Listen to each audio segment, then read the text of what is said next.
Ah, olá, Olá, hoje, olá, boa tarde, Cristina Rezende, né? Hoje, no nosso programa Conhecendo a Profissão, vamos falar, né, de um tema bem interessante para conhecermos melhor, né, o que é a psicologia do trânsito, né? E para esse tema, nós convidamos a Cristina Rezende. Cristina Rezende, ela é graduada pela Universidade Dom Bosco, Universidade Católica de Dom Bosco. Ela é especialista em psicologia do trânsito e perita examinadora pelo Instituto Cuiabano de Educação. A Cristina tem trabalhos realizados junto às universidades e também com a editora Vetor, como pesquisadora, né, co-participante. E vai ser muito bom ter você aqui conosco hoje, Cristina. Ok? Seja bem-vinda. eu que agradeço o convite, Vânia. É muito bom estar falando de trânsito, é muito bom estar divulgando a psicologia do trânsito, desmistificando essa psicologia que ainda hoje sofre alguns olhares não tão interessantes, né, relacionados ao nosso trabalho. E a gente espera colaborar e somar para que toda essa informação possa ser levada à comunidade científica, aos acadêmicos e aos outros profissionais da área da psicologia que também não têm o conhecimento daquilo que nós fazemos no processo da atuação profissional. Ok. E para iniciar, Cristina, nós vamos começar perguntando o que é a psicologia do trânsito. Psicologia do trânsito, psique, né, a gente já sabe, mente, né, logia, estudo. Trânsito é esse espaço físico onde todos nós estabelecemos a ação de transitar, de se locomover e deslocar de um lado para o outro. Então, a psicologia do trânsito, ela estabelece a condição de nós entendermos o homem, o ser humano, neste campo de ação, de espaço no qual nós dividimos uns com os outros, da forma como nós nos colocamos a fazer esse transitar. Psicologia do trânsito é esse estudo comportamental que vem para entender melhor a dinâmica deste homem social dentro de suas vivências sistêmicas, mas também dentro das suas condições das quais os possibilita a conduzir uma máquina, né, um veículo, no contexto social. Ok, Cristina. E o que o psicólogo do trânsito trabalha? Vânia, a psicologia do trânsito, diferente daquilo que as pessoas entendem, né, hoje, e quando elas nos olham, é o perito. Não, a psicologia do trânsito ela é muito vasta, ela é muito ampla. Cabe a nós entendermos isso e nos colocarmos dentro desse processo de atuação. Hoje, basicamente, ainda, infelizmente, nós estamos dentro do processo pericial para obtenção da Carteira Nacional de Habilitação, assim como renovação desse mesmo documento, dessa mesma concessão.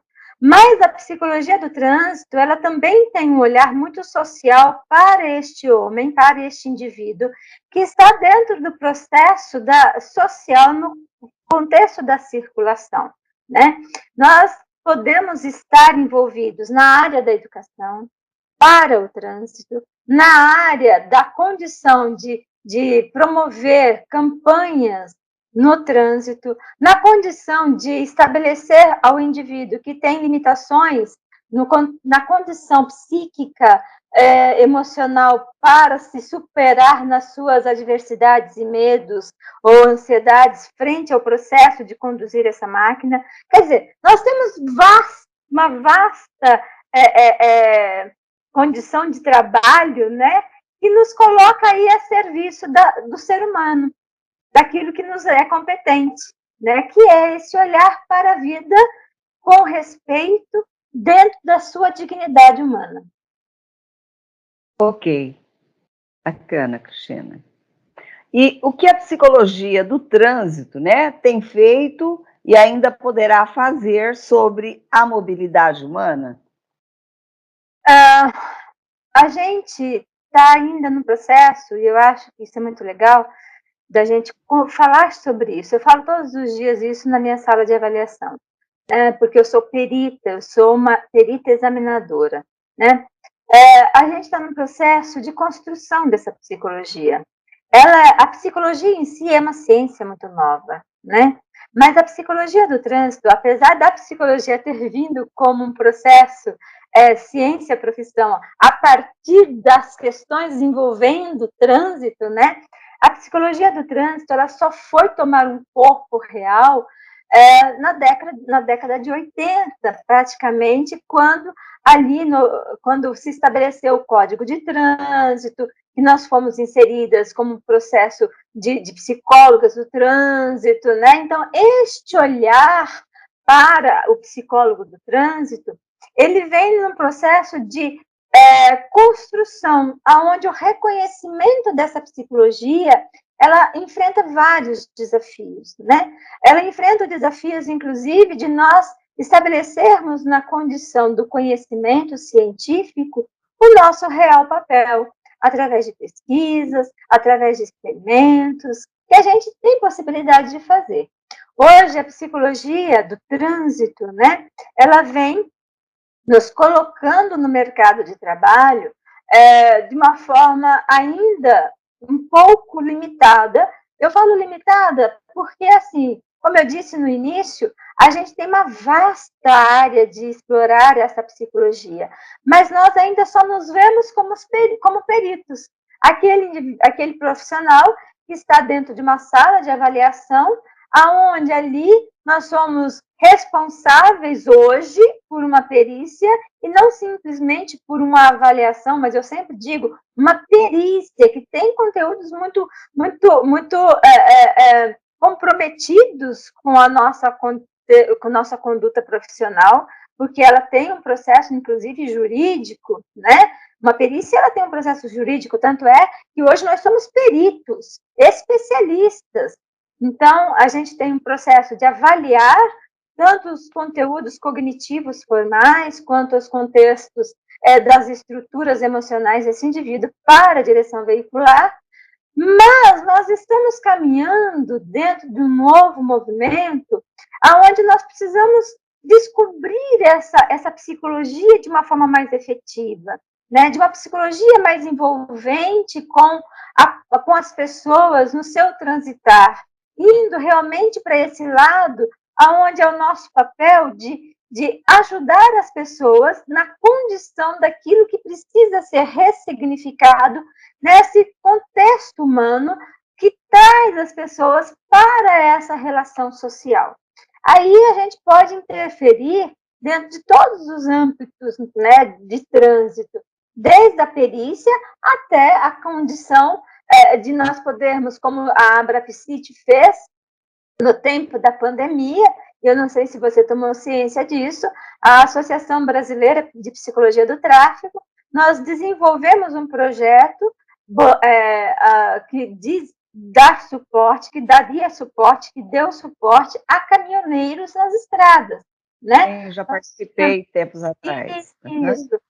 Então, em 2019 e 2020, Anjos da Boleia veio para dar suporte a esses caminhoneiros que estavam enfrentando uma condição extremamente adversa, a condição desse dirigir, desse manusear a sua máquina frente a tantas condições limitantes no processo da direção veicular, né?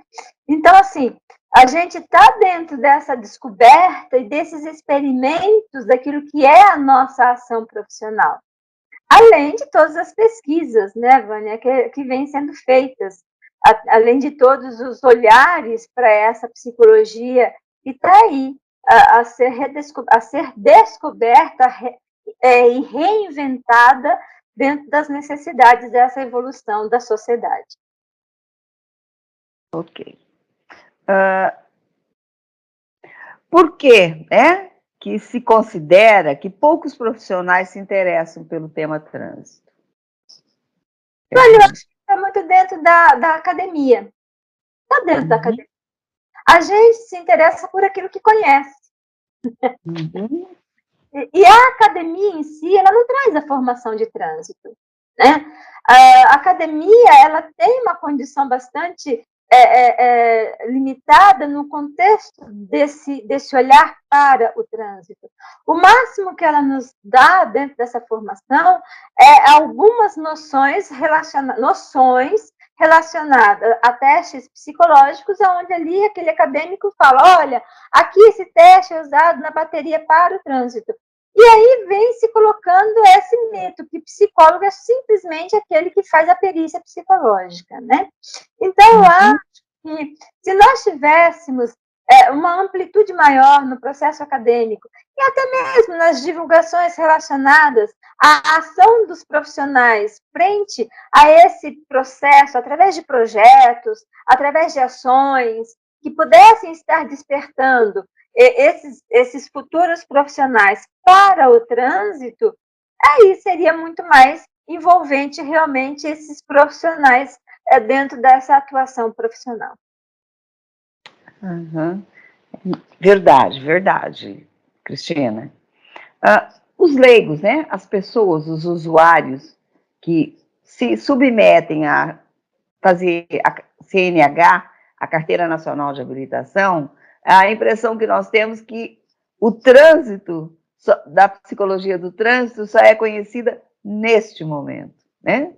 E é aquilo que você acabou de falar, que falta projetos, né? Faltam uma maior divulgação desse processo do trânsito, mas assim, a impressão que nós temos e que a maioria das pessoas tem é que alguém vai conhecer sobre a psicologia do trânsito naquele momento, né? E aí eles pedem, não tem um conteúdo para a gente estudar, não tem uma colinha, né? Não tem o quê? Porque assim, veja, existe uma crença popular, né, Vânia? Aonde muitas vezes essa população ela é muito mal orientada, inclusive por pessoas que estão à sua volta e que são, inclusive, responsáveis por esse processo da obtenção dessa CNH, né? Então, eu sempre digo também que cabe muito a nós, que estamos ali junto com essa população, desmistificarmos isso, né? Entendendo a nós mesmos o nosso verdadeiro papel. Eu tenho dito sempre que nós precisamos acreditar naquilo que fazemos e precisamos, inclusive, saber o que estamos fazendo. Porque a condição de repassarmos isso ao usuário, à população, e não só à população, como também a tudo que envolve a psicologia do trânsito, né, é algo fundamental. Para você ter uma ideia, hoje eu sou da Associação Brasileira de Psicologia do Tráfego, né, sou presidente da ABRAPSIT no estado do Mato Grosso, e a gente esteve envolvida numa luta muito árdua durante 3 anos, né, para essa composição do novo Código Brasileiro de Trânsito. E ali nós tivemos muitos contatos com parlamentares que eram responsáveis por escreverem as leis que estão hoje vigentes, né, e que nós somos obrigados, inclusive, a respeitar e a cumpri-la, a dizer a eles o que era a psicologia do trânsito, né? O que era o papel desse psicólogo enquanto perito, pelo menos, né? E se você soubesse assim, o nível de desinformação do que era daquelas pessoas que estavam ali para escreverem as leis que determinavam o processo da psicologia para a gente, é muito grande, né? E assim, é óbvio que nem todo mundo tem que saber com maestria o que seria isso, mas cabe essa divulgação e cabe também a nossa postura e a nossa pontuação frente à população desmistificando esse processo do que é e o que se estabelece nesse fazer da psicologia. Eu sempre digo, não é do trânsito, é para o trânsito, né? Para o trânsito. Então, assim, tem um outro contexto também, Vânia. A gente sabe que mais de um percentual altíssimo da população brasileira, o primeiro contato que ele tem com o psicólogo é na sua obtenção da CNH. Então, muitas vezes, até essa cultura daquilo que é nosso, o que é psicologia, quem é o psicólogo, eu tenho certeza que você também, como perita, já ouviu várias vezes, mas eu não sou louco, para que eu tenho que fazer isso daqui? Como se nós lidássemos somente com as desestruturas, né, desse contexto comportamental. E na verdade, a gente se vê muito cerceado mesmo dessa atuação mais coerente e, de uma certa forma, mais procura dessa população, exatamente por crenças, exatamente por as pessoas não entenderem o nosso verdadeiro papel.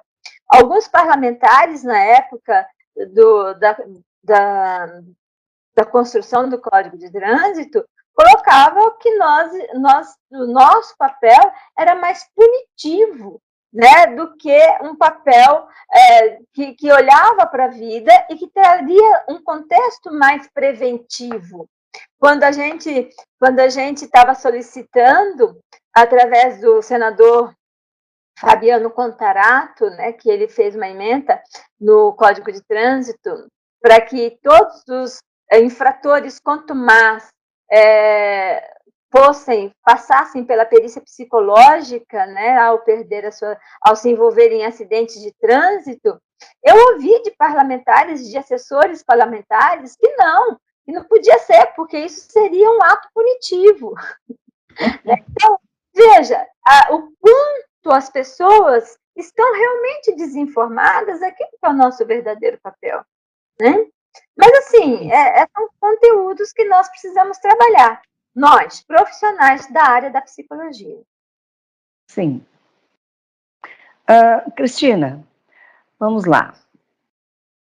Para quais situações, em que situações, né, a avaliação psicológica, no contexto do trânsito, ela está prevista na legislação? Hoje, a avaliação está prevista para a obtenção da CNH, primeira habilitação, né, para renovação de habilitação para condutores profissionais, independente da sua categoria, né, e para a condição dos infratores contumaz, quando se envolvem em acidentes que estão estabelecendo aí a condição da vida, né? E ao perder também. Então, quando existe um incidente de trânsito que envolve um conteúdo dessa questão mais severa, né, e que esse indivíduo perde a sua CNH, ele tem que fazer a avaliação psicológica. Certo.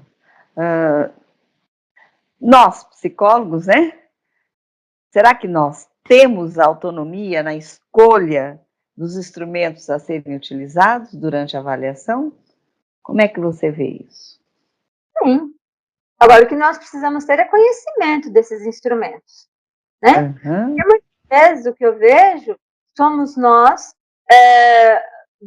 dentro de uma limitação de conhecimento dos instrumentos que nós podemos utilizar, né? E que nós muitas vezes não nos diversificamos frente a eles, e isso é muito perigoso, isso é muito sério, né? Porque tanto o Conselho Federal de Psicologia, que estabelece as suas resoluções dentro das normativas daquilo que nos compete a cumprir dentro do processo da profissão, até mesmo as autarquias, que são as nossas contratantes, porque a autarquia Detran, eles nos contratam, né, para a prestação desse serviço, nenhum deles dizem qual é a bateria que nós temos que usar, né? O que é colocado, sim, é quais são os construtos que devem ser avaliados.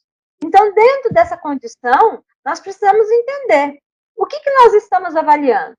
Quais são as condições reais das estruturas psíquicas dentro desses construtos que determinam, assim, uma direção veicular coerente no processo daquilo que se espera de um condutor, né? Então, dentro disso, a gente tem no SATEPSE, que é ali dentro do Conselho Federal, onde se estabelece a permissão dos instrumentos cientificamente comprovados e liberados para a nossa atuação, né?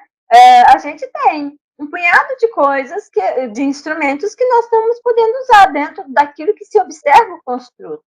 Eu falo por mim, Vânia, eu tenho dentro da minha clínica um acervo do qual me permite, muitas vezes, não repetir instrumentos dentro da minha proposta de perícia. Até porque eu acho isso muito interessante. Porque o candidato que chega a mim, ele não tem que vir com carta marcada. Né? Eu vim aqui fazer o teste do cavalinho. Como é que é isso? Nós temos tantos testes que estão determinantes dentro do SATEPSE e que nós podemos estar usando, e que é interessante até mesmo porque esse usuário ele não vem treinado para tanto, e hoje nós temos aí, dentro do contexto jurídico, né, o que o FTJ está fazendo com relação aos nossos testes, não é? Então, veja bem, é importante nós, profissionais, termos conhecimento desses instrumentos que nós vamos usar. Agora, é isso que eu sempre digo, está no nosso código de ética. Você é um profissional que está atuando na área. Você, dentro da sua responsabilidade, você tem que saber quais são as condições para o seu processo de atuação. Você precisa ter o domínio daquilo que você está fazendo. Então, isso é muito sério. Isso, inclusive, compromete o conteúdo da ética do indivíduo que está na proposta de desempenhar uma função, na qual muitas vezes ele não tem essa condição de fazê-lo, né? Então, nós precisamos estar muito atentos. Então, assim, não existe nenhuma limitação dentro dos instrumentos utilizados, mesmo porque a resolução 425 está lá. Ela diz quais são os construtos, mas não diz quais são as baterias, né? Da mesma forma, a resolução do Conselho 002/19 também fala sobre isso, né? E então, aí, né, para avaliar a atenção, avaliar a memória, avaliar a personalidade, e aquilo que você falou, a variedade de construtos, de testes, são grandes, que o SATEPSE nos oferece. Né? Sim, com certeza, com certeza. Isso. Cristina, vamos lá. Sabemos que a psicologia no trânsito vai muito além das avaliações relacionadas à CNH, né? E eu te pergunto, afinal, como a psicologia no trânsito pode contribuir com o objetivo de campanhas como o Maio Amarelo? Quais as outras contribuições possíveis? Vânia, eu acho que nós, em primeiro lugar, temos que nos mostrar para que viemos, né? E qual é o nosso papel dentro desse contexto de atuação profissional? Ora, quando nós falamos em campanhas, nós estamos falando em quê? Em lidar com comportamentos, certo? Quem é que estuda comportamento? Se não um psicólogo, né? Então, quando nós estamos dentro desse movimento de entendermos o contexto comportamental do indivíduo, gente, nós temos aí uma riqueza de conhecimentos e cabe a nós estabelecermos e irmos buscar isso dentro de todas as áreas que estão dentro, nesse processo, nesse movimento. Então, secretarias de trânsito, o próprio Detran, as escolas, fazer um movimento realmente. Então, nós podemos fazer isso? Devemos. Então, como é que a gente pode se inserir dentro disso tudo? Né? A Abrapsite, ela vem nos últimos tempos agora, e com uma proposta bem legal, exatamente dentro desse movimento mesmo, de sairmos para a ação da psicologia nesse processo da formação, né? E isso ali a gente já está, inclusive, levando essa conscientização para os estudos da nova 425, né? Então, assim, o psicólogo é envolvido em todas as áreas de trânsito, seja nas escolas, seja nas secretarias de trânsito, seja no próprio contexto das autarquias, no processo da educação. Então, assim, é a gente fazendo o caminho da psicologia. É a gente fazendo o caminho da psicologia. Sim, isso é muito importante. Eu Fundamental. me lembro também que o Detran, ele, há muito tempo atrás, né, ele sempre trazia nas exposições, né, nos eventos, o trânsito mirim, né, que era aquele simulador de trânsito mirim. E ali não só havia educação para o trânsito, como até o adulto que levava o filho para participar, ele também acabava aprendendo, né? Eu sempre digo assim, eu acho que nós estamos numa fase até governamental, uma fase bastante adormecida dentro desse contexto de campanhas, né? E eu sempre disse uma coisa, para mim, isso é um conteúdo meu. Educação a gente recebe em casa. A sociedade, ela nos forma, né? Os nossos pais nos educam. A escola, a sociedade, dentro de todos os segmentos, nos dão formação. Então, eu sempre digo que a formação humana, ela é continuada. E nós temos um péssimo hábito no Brasil de que as nossas campanhas, elas são pontuais. Elas não têm um conteúdo sequencial no contexto de formação ou de uma capacitação continuada do indivíduo, né? Então, a gente faz, acho interessante isso, né? Volta às aulas, campanha volta às aulas. Aí, quando libera a campanha, não é nem em fevereiro, onde começa as aulas, é em abril, já foi. Né? Aí, carnaval. Então, assim, as coisas elas não são trabalhadas dentro de um processo sequencial, aonde as coisas vão se integrando e se dando movimento para a condição da evolução, do amadurecimento, do indivíduo dentro daquele sistema social. E isso é falho, é muito falho, é falho demais. E isso acaba com que as coisas elas se percam dentro de todo o seu processo, aonde essa população ela tem de vez em quando alguma coisa, e aí sim ela olha para tudo isso como um ato de punição, né? Só vem para punir. Essas campanhas aonde tem sempre a blitz é só para punir. E na verdade, as coisas não precisavam ser assim, né? É óbvio que o poder público, ele tem sim o dever de fiscalizar, orientar e punir. É óbvio, isso é fato. Agora, nós precisamos entender a sequência que isso tem que se dar nesse processo integrativo da formação humana. Sim.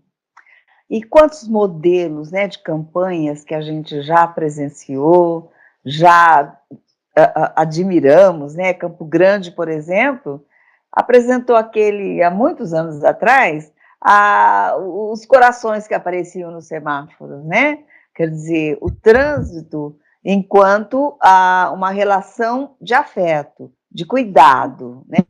De amor. E não se repete, não se faz. Precisamos propor para o Mato Grosso.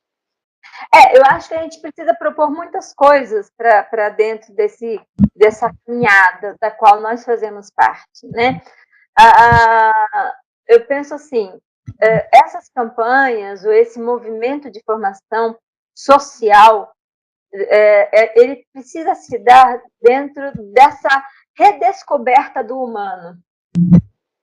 Eu acho que nós estamos perdendo essa essência dessa acolhida. Eu ouço muitos meus candidatos falando assim, eu tenho que dirigir para os outros e para mim. Eu assim, opa, peraí, vamos lá, então você está um pouco equivocado. Porque quando você foca muito mais no outro, você acaba esquecendo de si mesmo. Então, o contexto é essa condição da ética que vai nos envolvendo em fazermos sempre o nosso melhor naquilo que nós estamos nos propondo a fazer. Né? Então, Aristóteles já dizia isso há 200 anos antes de Cristo. Né? Ética é você fazer tudo o que você for fazer de uma forma bem feita para um bem comum. Então, muitas vezes, dirigir essa direção defensiva, como as pessoas subentendem, é sempre ficar cuidando do que o outro está fazendo e deixar de olhar para si mesmo. E aí a condição é sempre repetir modelos de erros. Né? E a gente precisa retomar. Mato Grosso mesmo, nós somos o rincão dessa nação a nível da agricultura. Daqui sai daqui sai caminhões e caminhões carregando grãos e grãos para tudo quanto é porto, para tudo quanto é lugar desse Brasil. Né? E eu me lembro que teve uma época que nós fazíamos, o próprio Detran fazia, é óbvio que era pontual, de novo pontual, né? Mas ainda tinha, né? Aquela questão de você parar os caminhões, do psicólogo ir, o psicólogo orientar, o médico ir, e era uma ação conjunta. E hoje eu não vejo mais isso, nós não temos mais isso, né? Então eu acho que a gente precisa sair desse movimento de inércia que nós estamos vivendo. E partir realmente para uma ação mais efetiva, né, mais presencial, mais participativa. E fazer entender o que é esse participativo. Participativo é fazer parte. Isso é participar, fazer parte. Então, é se comprometer, é entender aquilo que você pode levar dentro de tudo aquilo que você sabe fazer de melhor. Né? Então, eu penso que é mais ou menos por aí, Vânia. A gente parte um contexto meio saudosista, mas eu acho que essa postura que você me traz, essa colocação que você me traz, me faz olhar para, muitas vezes, a nossa postura de inércia. Mas o Detran não me chama mais para participar. E eu, enquanto profissional, qual é o projeto que eu posso estar escrevendo para levar para essa autarquia, buscando junto com ela a condição daquilo que eu posso fazer? É uma condição. Né?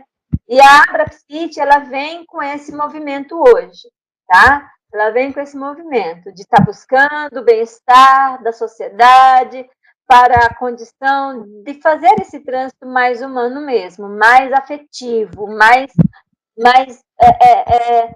comprometido com a vida, né? Então a gente está buscando isso a partir das nossas ações. Uhum. Na relação teoria e prática, né? Na relação produção científica, observa-se muito que nós temos muito a desejar ainda, né? Que são poucos os acadêmicos que trabalham nessa área de produção científica e que os próprios profissionais também carecem de qualificação, emendando aí esse assunto que você trouxe, né? Que você está dizendo. Eu conheço alguns profissionais que fazem esse movimento, né? E Fábio de Cristo, e assim por diante. O Fábio é coautor de várias obras aí, né? Renan, que hoje vem escrevendo também, fazendo teses e escrevendo também sobre a psicologia de trânsito. Mas eu sempre digo, e isso é uma crítica a mim, né? Que tenho aí anos e anos de psicologia do trânsito, faço parte, quando convidada pela Vetor, de me inserir a colaborar com as pesquisas relacionadas aos testes, né? Eu falo por mim, o quanto eu poderia estar colaborando com tudo isso também, a partir de escritos, daquilo que eu tenho como conhecimento, não só empírico, né, mas também de levar tudo isso para uma condição mais científica, no processo de fazer experiências, de fazer pesquisas e assim por diante, entendeu? De vez em quando eu sento com a Inês, que é minha amiga e sócia, parceira, e eu sempre falo isso para a Inês, a gente está perdendo tempo, a gente não senta para escrever. A gente sabe de muita coisa, mas a gente se limita simplesmente para praticar aquilo que a gente sabe. E a gente não divulga, a gente não partilha isso. E isso é algo muito sério dentro da ciência. Então, nós temos muitas pessoas que poderiam, sim, estar fazendo esse movimento de pesquisas, mas nós somos um tanto, eu estou dizendo por mim, né? Eu acho que nós somos um tanto acomodados, sim, Vânia. Uhum. Você me fez lembrar que quando eu fui escolher a tese minha de doutorado, eu escolhi exatamente na área do trânsito, porque eu achava que todos esses anos, né, de trabalho e nada a oferecer, aí eu escrevi o perfil dos motociclistas de Sinop e acidentes de trânsito. Então, assim, hoje está muito mais, né? Porque hoje a gente tem os entregadores de pizza que cortam a gente assim, e muito mais. Mas quando eu escrevi a tese em 2017, o número de entregadores era bem menor que hoje. Né? Sim. E hoje nós temos assim um índice de incidentes de trânsitos envolvendo esse tipo de condutor altíssimo, né? Eu não tenho atualizado o índice de incidentes de trânsito com vítimas com esse tipo de condutor, mas de janeiro de 2019 a junho de 2019, e que não é tão desatualizado assim, mas a gente tem aí um tempo um pouquinho considerável, né? O DPVAT liberou 155 mil indenizações de trânsito para acidentados de trânsito, para vítimas de trânsito. Dessas 155 mil indenizações, isso é 155 é alguma coisinha, tá?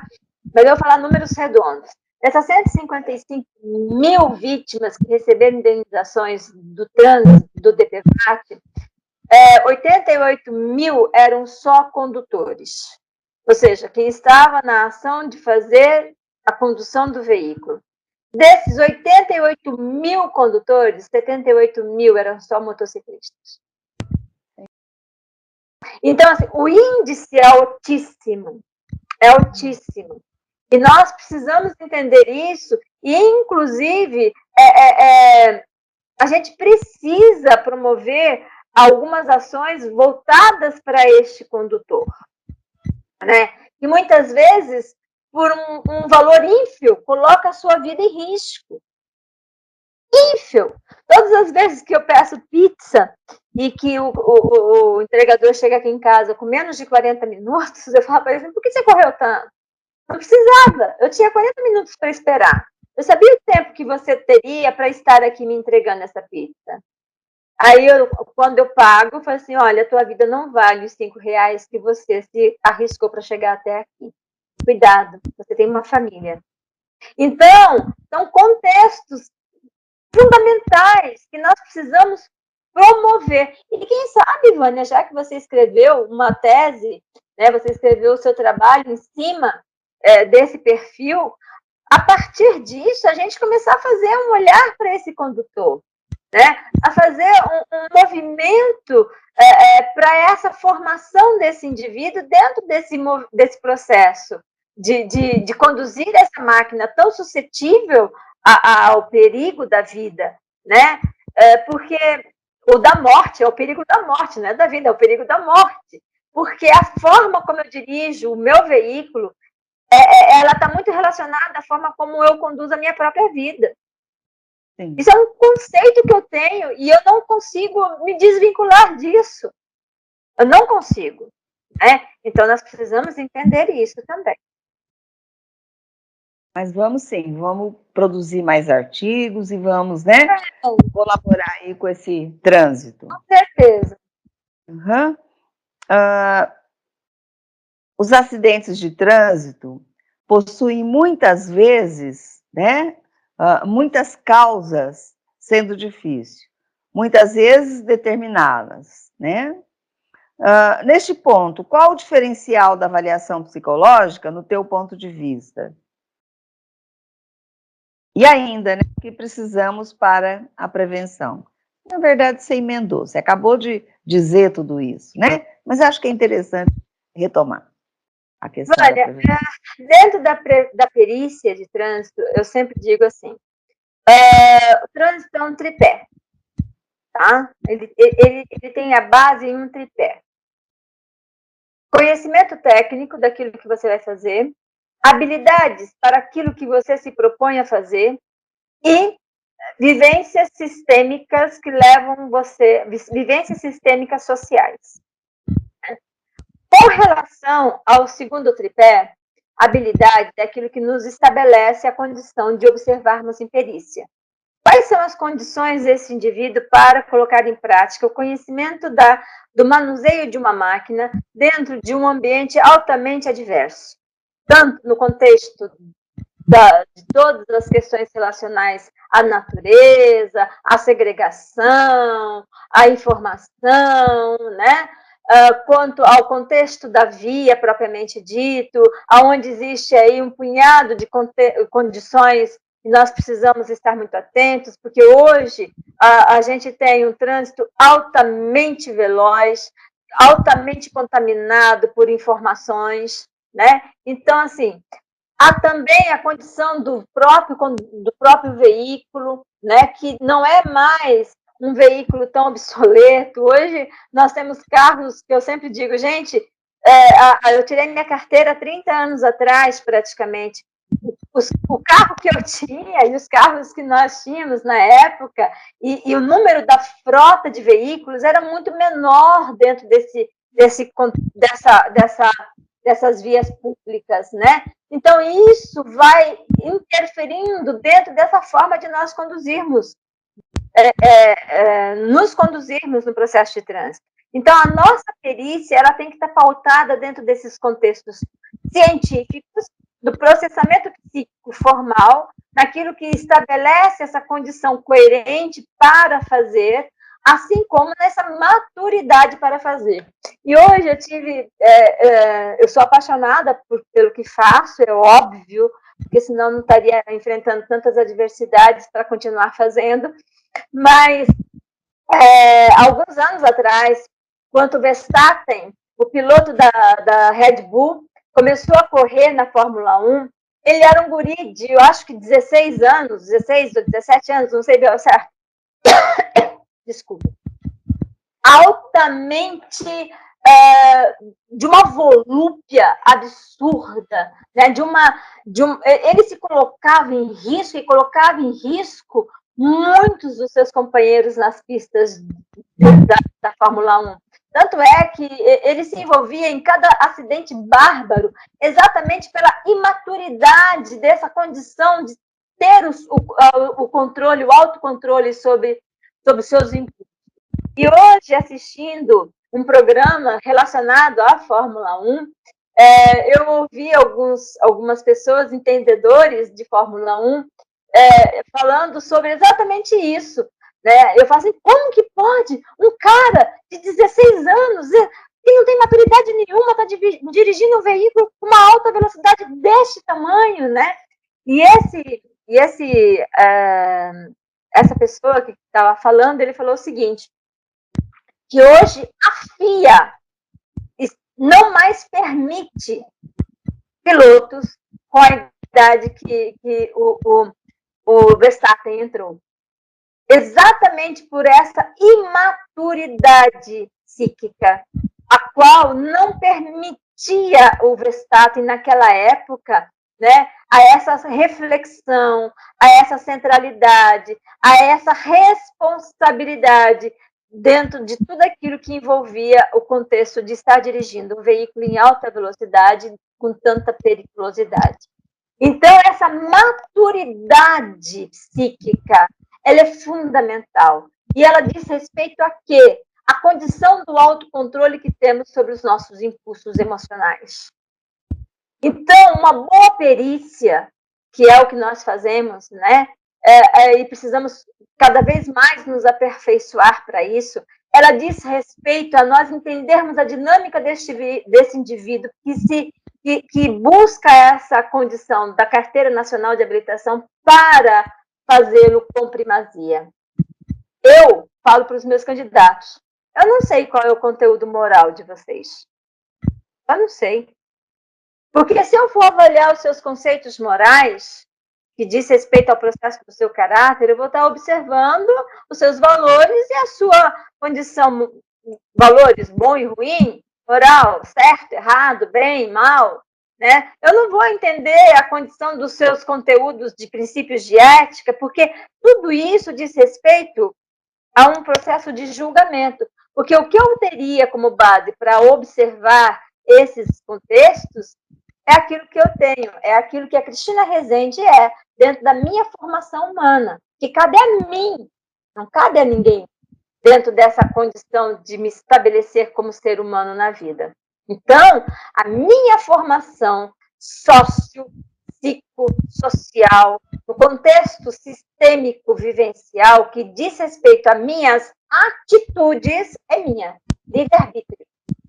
Eu não vou saber se você vai sair daqui dessa sala hoje e vai sentar no barzinho da esquina, vai tomar todas com seus colegas e vai pegar a chave e sair dirigindo. O que eu posso entender é, se você tem conteúdos psíquicos, estruturais da condição emocional que permitem você a uma condição e a uma coerência de uma tomada de decisão dentro de um processo de equilíbrio. Mas se você não vai olhar para isso e dentro dos seus conteúdos morais você vai negligenciar com isso, isso é teu, isso não é meu. Então, o que nós precisamos fazer é realmente entendermos esse indivíduo dentro do seu potencial, no contexto perícia, né? Mas também, enquanto psicólogos, entendermos a importância de nós estarmos envolvidos, e aí eu volto lá naquela questão que você falou, da nossa inserção da psicologia dentro das campanhas de trânsito. Dentro dessa formação desse indivíduo, dentro de todo o seu conteúdo social, sistêmico, vivencial. Né? Porque nós temos base para isso. Nós temos informação para isso. Nós temos. E isso tem que ser feito de uma forma muito regionalizada. Né? Uma vez eu estava dando uma palestra num congresso da Abramet, aqui no Mato Grosso, eu estava falando para os médicos de Mato Grosso, e eu coloquei exatamente isso, que nós temos campanhas hoje que elas se estabelecem como tamanho único. Isso é surreal, porque o Brasil tem uma diversidade de regionalizações, né, que nós precisamos pensar nelas de formas diferenciadas. E isso é fundamental também para que essas campanhas, esse processo de formação no contexto social, eles sejam eficazes, né? Ok. Cristina, quais as dificuldades, né, que os psicólogos têm encontrado para poder iniciar o trabalho como psicólogos de trânsito em Mato Grosso? Em que sentido, Vânia? Geral. Porque eu disse a você, tá, porque quando eu disse a você, a psicologia de trânsito, ela não se estabelece só dentro da perícia psicológica, né? Ela está dentro de todo o movimento, né? Hoje eu acho que a maior dificuldade que a gente está tendo é de entender isso, aonde eu posso me enquadrar, né? E de me colocar no mercado de trabalho. Porque hoje, quando a gente fala em psicologia de trânsito e os profissionais, eles estão focados dentro da perícia, de se credenciar ao Detran. E não necessariamente a psicologia de trânsito é só isso, né? Então, como todo mercado de trabalho, eu acho que a psicologia de trânsito, dentro dessa diversidade que nós temos, é uma condição de conquista. é uma condição de a gente poder olhar para tudo isso e falar assim, eu vou abrir campo. Eu tenho coragem para fazer isso. Eu quero fazer isso, né? E dentro disso, a gente está se limitando muito. Então, eu acho que a maior dificuldade que nós temos é essa visão muito estreita do que é a psicologia de trânsito. E isso é nosso. E é como eu disse a você, vem da onde? Da academia. Vem da academia que no seu processo de formação não dá a esse futuro profissional uma visão mais ampla. Dá uma visão extremamente estreita e limitada, né? E aí entra e faz um alvoroço dentro da perícia psicológica, que todo mundo quer, todo mundo não quer a perícia psicológica, como se isso fosse um campo onde dinheiro rodasse. E não é assim, a gente bem sabe disso. Então, hoje, dentro da perícia psicológica, nós não temos nenhuma limitação para isso, não. Muito pelo contrário, eu acho que a facilidade está demais até. Porque hoje qualquer um tem contexto de se credenciar ao Detran. Qualquer um que chegue debaixo do braço com um título de especialista, sabe Deus onde fez a sua pós-graduação, né? Que seja ela de 6 meses via internet, né? Ou seja, de 2 anos e meio, como foi a que eu fiz. E a que você também fez. Né? Aonde ali também eu acho que o conteúdo que recebemos, dentro de tudo aquilo que nos abarca a atuação profissional, é pouco. Porque a condição é sempre estar se atualizando, estudando, evoluindo dentro de todo o processo. Né? Então, eu acho que o maior desafio e a maior limitação e dificuldade que nós temos é entender, de fato, o papel desse profissional no mercado de trabalho. Depois, a condição de se inserir nesse mercado de trabalho, né? E como é que é essa condição? Gente, é desmistificando o nosso conteúdo profissional. Através do quê? Através da nossa postura profissional. Né? Através da nossa postura profissional. Porque o mercado só vai nos olhar com respeito quando nós nos colocarmos a produzir com respeito também aquilo que fazemos. Porque enquanto nós fizermos o que nos propomos a fazer de forma totalmente arbitrária, né, isso é uma condição que não cabe e que vem desfavorecendo a nossa profissão. Então, nós precisamos entender isso, entender todo esse movimento daquilo que é nosso, da nossa história, e nos colocarmos, então, buscar formas coerentes para fazermos a nossa ação da forma mais produtiva, assertiva, que nós podemos fazer. E isso só se faz com conhecimento. Mercado de trabalho diz respeito a uma condição das pessoas entenderem a necessidade para a qual a minha função é. Eu estava num curso esses tempos atrás e o palestrante falou sobre marketing, né? Ele falou que ele tem uma irmã e essa irmã fez faculdade de marketing e ele falou assim, mas o que é marketing? E a pessoa disse a ele, marketing é você fazer daquilo que você tem de melhor algo necessário. Enquanto nós não entendermos a postura desse profissional no mercado de trabalho como algo necessário, enquanto a nossa postura não for coerente dentro daquilo que fazemos e para aquilo que fazemos, a sociedade não vai ver. Ninguém vai ver a psicologia de trânsito como algo necessário. Isso é sério. Isso é muito sério. Lembro como se fosse hoje, quando estávamos para perder a avaliação psicológica, que era o antigo psicotécnico, né? E me lembro também de você à frente dessa luta, né? Lembro perfeitamente. Nós, né? À frente dessa luta. Mas, Cristina... eu sempre... Diga. Pode falar. Não, é isso mesmo. E agora também, no Código de Trânsito, né, quando a Abrapsit veio defendendo veementemente a especialização como um fator necessário para esse profissional estar dentro do processo de atuação, muitos profissionais não entenderam isso, entendeu? Muitos profissionais não entenderam isso. Né? Então, assim, Por que eu não consigo entender a importância de ter conhecimento a mais para aquilo que vou fazer?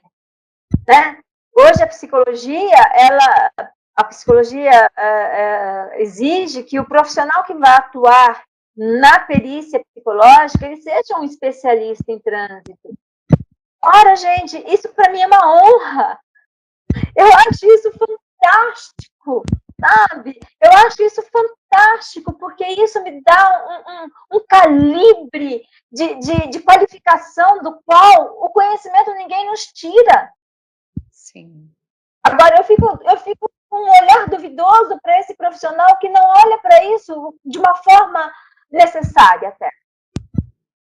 Né? Então, são conteúdos. E a luta é sempre. Sempre. A luta é sempre. Uhum. Eu gostaria que você, né, falasse um pouquinho sobre suas considerações finais aí, ao final dessa entrevista, né? Eu te deixo à vontade para falar um pouquinho. Eu primeiro quero agradecer a vocês pela oportunidade de estar trazendo a psicologia de trânsito dentro de uma abertura legal como essa para todos os profissionais, até mesmo para que a gente possa desmistificar dentro da própria classe o que é a psicologia de trânsito. Né? Por muito tempo fomos chamados de testólogos, né? Fomos considerados testólogos, né? E eu acho que a gente precisa tomar o lugar da gente. E tomar o lugar da gente é fazer com honra tudo aquilo que nos colocamos a fazer, com respeito a tudo aquilo que nos é dado a missão de fazer. Então, eu sempre digo a todos os meus colegas que eu sou um tanto intensa quando eu falo da psicologia. E quem sabe essa é a minha característica, quem sabe não é essa a minha característica, né? Eu sou muito intensa com tudo aquilo que eu acredito. E eu tenho uma condição na minha vida muito, muito forte de fazer somente o que eu acredito. Porque aquilo que eu não acredito é algo que me contraria e que me faz ser medíocre. Então, assim, hoje, dentro de todo o processo que a gente vive no contexto da psicologia, e hoje a psicologia ela está em xeque, e nós, psicólogos, precisamos entender isso.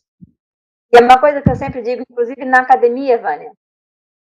Se hoje nós temos testes publicados numa internet como uma condição de preparar as pessoas para a ação da avaliação psicológica, ou de uma perícia psicológica, ou de um processo de concurso ou coisa parecida, é porque profissionais da área da psicologia colocaram isso lá.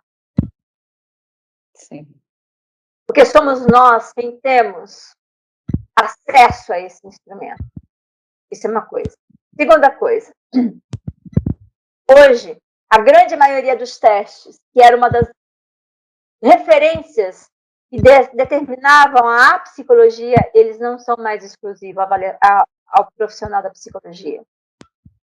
Uhum. Uma grande gama dos testes hoje que estão sendo construídos, eles não fazem mais parte dessa exclusividade.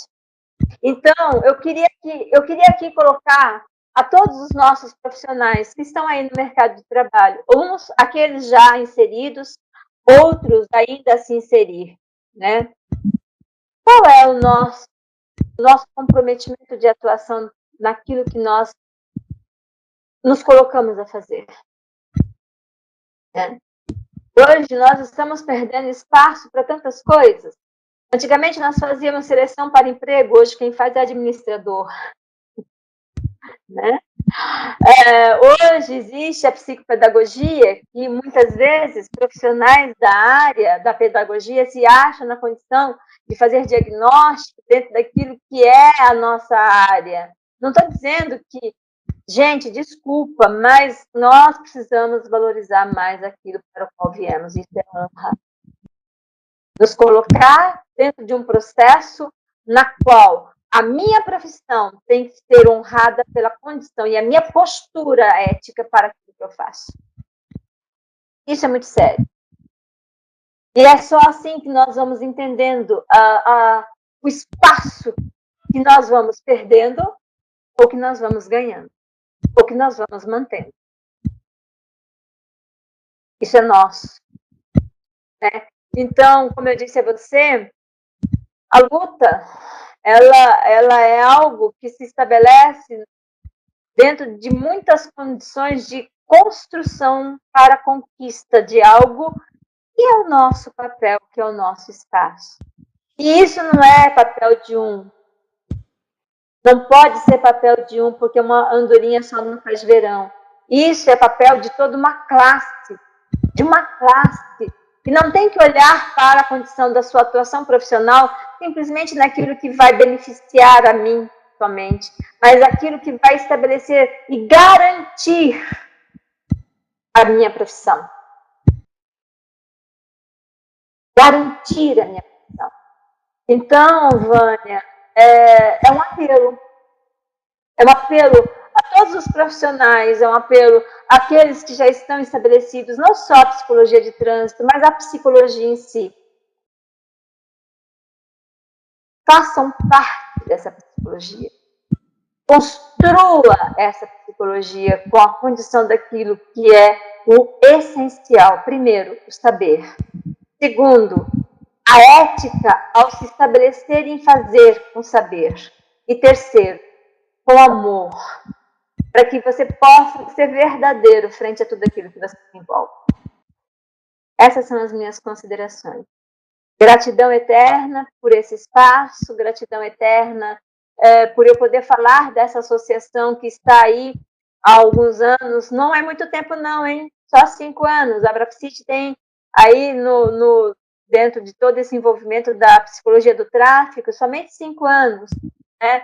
E é uma associação que luta arduamente, com muito ardor, para poder fazer com que esse espaço de atuação seja respeitado por todos e seja valorizado por todos, né? Não só pelo mercado de trabalho, mas também possibilitando, inclusive, os profissionais inseridos na psicologia do tráfico, o saber.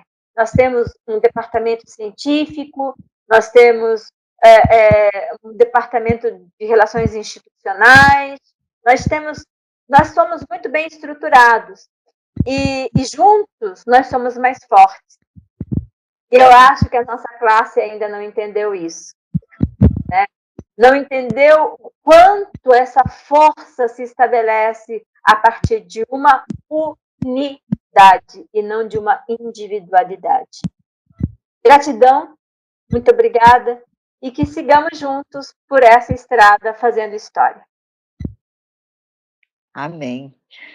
Mas eu quero, nesse momento, Cristina, agradecer, né, a oportunidade de ter te entrevistado. Eu falo em vida, com amor, né? Porque eu sei da tua experiência, sei do seu comprometimento, e tudo isso que você falou, eu sei que está dentro de 3 princípios básicos, que são qualificação técnica, postura ética e comprometimento com a causa, né? Então, eu te vejo desta forma e sou muito grata também por ter te entrevistado nesse momento, ter tido essa oportunidade. Na condição de vice-presidente da associação, eu quero agradecer ao nosso presidente Otávio Caldas e ao nosso querido Leôncio, né, que é o nosso secretário-geral, que sem a contribuição deles, essa entrevista não seria possível. Meu muito obrigado. E até uma próxima oportunidade, tá, Cristina? Gratidão.